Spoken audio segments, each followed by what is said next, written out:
Isang mapagpalang umaga po sa inyo mga kapatid at sa ating Panginoon. Actually po kagabi, nag-uusap kami ng asawa ko. Sinabi ko sa kanya na magte-testimony ako, tapos sabi niya sa akin, gumawa ka ng outline at para hindi mawala. So habang bumaba ako, sabi ko, nung gagawa na ako ng outline, sabi ko, written testimony na lang. Nagbago yung isip ko. Tapos gumawa na ako ng draft, tapos pinabasa ko sa kanya. Pero nung nire-rewrite ko na po siya, after ko ma-rewrite ay, after ko po ma-rewrite yung testimony ko ay, kinuha ko yung Bible ko at ito, pinagtabi ko siya at nag-pray ako. At yun, binigyan ng lakas ng loob ng Panginoon na tumayo sa inyong harapan. Kinakabahan po ako kasi first time, medyo matagal na rin na panahon na tumayo at nagbigay ng testimony. Gumawa na rin ako ng isang mapagpala pong umaga sa inyong mga kapatid. Nais ko pong magbahagi ng aking testimony at makapagbalik ng kapurihan sa ating Diyos na buhay.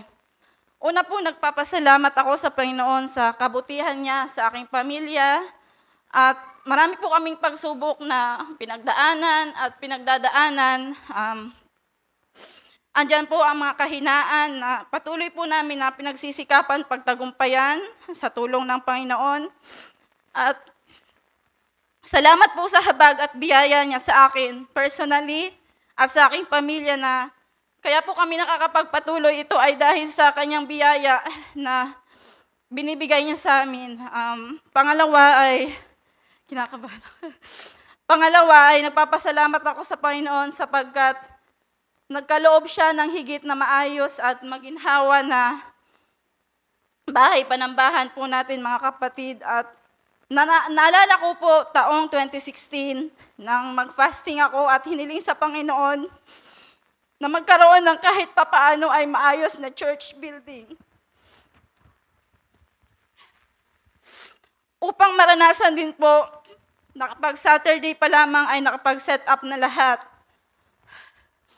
That time kasi, dahil sa open area nga po, alam ko maraming kapatid doon na nakita na rin yung bahay-sambahan natin noon. Open area siya, walang pintuan, wala pang dingding noon sa gilid. Every time na maglilinis kami, nagkakaroon po talaga ng burden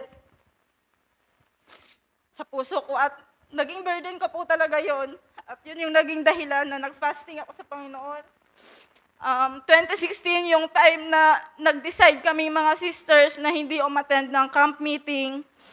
Brothers lang po yung mga umattend nun. At kasi ang isip namin makatipid sa budget at yung matitipid namin ay magagamit sa pagpapagawa ng church, pagpapaayos. Yung dati po nun na building dito. Naalala ko, nag-order na kami ni Mama nun ng worth 20K na materyales para nga sa pagpapasimula.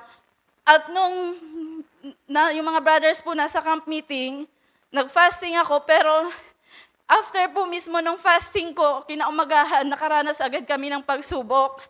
Nakaranas po kami ng malakas na bagyo. Wala pong baha noon, pero yung hangin malakas. Talagang sobrang lakas ng bagyo na yon na yun po yung naging dahilan na yung church building na dapat ipapaayos ay na-wash out po yung lahat. Saka yung dating building.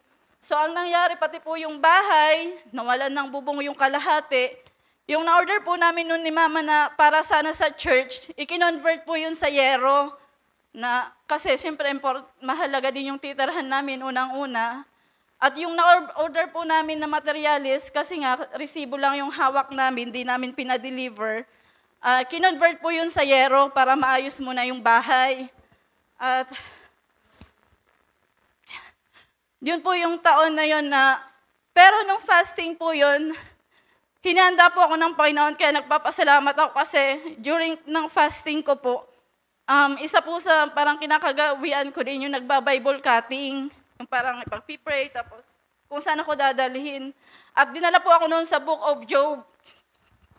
At hindi ako dinala sa chapter 1, pero nag-ano ko na yun yung basahin ko, sinimulan ko siya sa chapter 1 at yun po yung nabasa ko na hindi ko alam na paghahanda pala yun sa akin ng Panginoon kasi kinaumagahan, pagsubok agad yung mararanasin na mararanasin namin na kung hindi ako na-inspired at na-bless doon sa nabasa ko ay maaring panghinaan ako ng loob kasi nga nag-fasting para mapaayos tapos ganun yung nangyari, parang back to zero.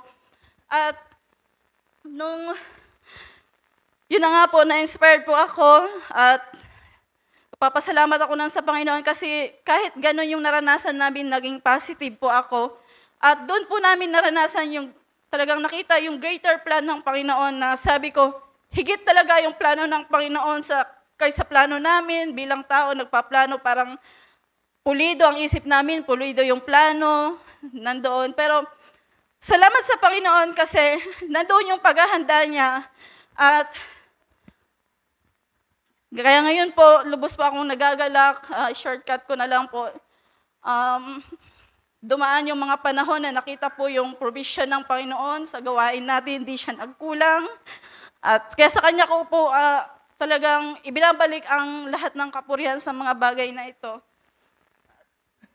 Pangatlo po ay nagpapasalamat po ako sa Panginoon sa mga nabuksan po na fellowship na after nung nag-pandemic po at after nung pandemic, mga ilang taon din po na nawalan ng fellowship. At sobrang nabibless po ako na maka-fellowship ang mga kapatiran na matagal na sa paglilingkod at marami ng karansan sa buhay pananampalataya. Nung taon po yun na walang fellowship, talagang I was longing for fellowship mga kapatid. Kaya lagi po yun prayer ko sa Panginoon. At salamat sapagkat tinugon niyo ng Panginoon na buksan yung pakikipag-fellowship sa other churches, nagkakaroon ng mga kapatiran na nakaka-sharing, na talagang nakaka-bless po. At pangatlo, actually po, sabi ko nga sa asawa ko, Barchad, na isa talaga to sa dahilan ng mga parang mga buwan ng May, gusto ko nang magpatotoo, pero natatalo ng hiya at kaba din. At written testimony pa po nun. At every year po kasi, mga kapatid, ay nagkakaroon po ako ng special prayer. At isa nga po sa special prayer ko nun, yung patungkol po sa fellowship at nasagutan yun ng Panginoon. At this year, 2025, first week po of January, ay lumuhod ako at dumulog sa Panginoon para sa aking special prayer this year. Idinulog ko po sa Panginoon na higit kong malinawan at maunawaan ang mga bagong aral o doktrina na mayroon po tayo sa ating iglesia. Hindi po ibig sabihin, mga kapatid, na pinapalagay ko po na mali po ang mga ito, kundi ako po kasi mismo, personally, ay hindi ko po lubos na maunawaan. Alam po ito ng asawa ko sapagkat nagtatanong po ako sa kanya every time na may bago pong parang yung dating tinatayuan, parang naiba. Alam po ni Brother Chad, ng asawa ko, na nagtatanong talaga ako sa kanya. At sobrang na-amaze po ako nang muling ituro ng ating pastor ang mga ito. At higit na naging malinaw ang pagtuturo.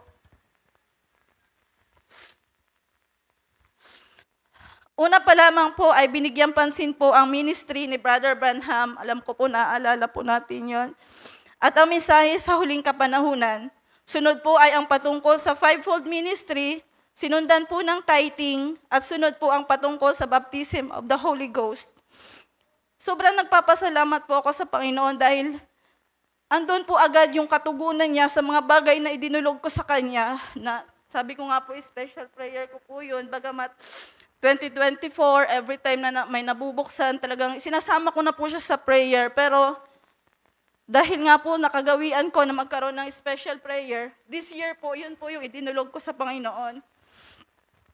At after po ng baptism of the Holy Ghost na pagtuturo, sabi ko ay mayroon pa akong isang hinihintay na nais ko din po na higit pang maging malinaw. At yun po ay ang patungkol sa pagtitestimony ng mga sisters. Yun po ay noon po ay talaga, ang tingin ko po talaga, ang tinatayan ko po noon, yung patungkol po sa testimony ng mga sisters ay church order po. At alam ko po na yung church order, kung ayun ay church order, ay kailangan pong sundin kahit po yung sa patungkol po sa tithing. Dahil po sa binigyang pansin ang ministry ni Brother Branham, may time po na nagpasimula ako na muling mag-search sa The Table sa compiled preachings po ni Brother Branham, kung ano yung stand niya patungkol sa bagay na ito. Kung may nabanggit po ba siya or may topic siya patungkol dito. At every time po na nagsisearch ako, ang nakikita ko po, wala siyang talagang specific preaching. Pero nasasabi niya po na sa testimony ni Sister ganito, pinagpala ako. Si Sister ganito, nag-testimony at pinagpala ako. Ganun po yung nababasa ko sa nasisearch ko po sa mga pangangaral ni Brother Branham. At naging daan po ang questions and answers po natin upang masagot ang bagay na yon. Naglakas loob po ako na erase yung tanong ko. Nag-chat po ako kay Kuya, sinend ko yung question. Patungkol nga po sa pagtitestimony ng mga sisters. Actually po, na-appreciate ko po yung written testimony. Kasi, yun nga po, ganun yung nararanasan ko ngayon. Isa kasi talaga sa kahinaan naming mga sisters ay ang pagiging emotional. Kaya dahil po doon, nagkakaroon po talaga ng out of order. Nagpapasalamat po ako sa Panginoon sapagkat lalong naging malinaw ang bagay na ito. Salamat din po sa ating mga manggagawa na pinag-uusapan ang kaayusan sa iglesia. Lastly po, ngayong buwan lang po ito, sama ko na rin po sa testimony ko, nagpapasalamat ako sa Panginoon sa patuloy niya pong pagbibigay ng provision sa amin, katugunan po sa pangangailangan namin, aking pamilya, ng gawain natin. This month po kasi nakatanggap ako ng another blessing. Nagkaroon po ng salary adjustment sa isa ko pong client, yung company po na magkakasama kaming magkakapatid at si Ate Matet. Isa po sa pinakamagandang blessing na natanggap ko, maliban sa salary adjustment, ay nabigyan na rin po ako ng company ng 12 days paid leave. Sobrang na-appreciate ko po yun kasi naisip ko agad ay magagamit na ako na paid leave sa December. Lord willing, maka-attend ng camp meeting. As working home base po kasi, bihira talaga makakuha ng client na may offer na paid leave at paid holidays. At nagpapasalamat ako sa Panginoon sapagkat binigyan niya kami ng mga trabaho or kliyente na masasabi ko po talagang napakalaking blessing sa amin ng Panginoon. At isa pa nga po, kasi nga multiple clients yung hawak.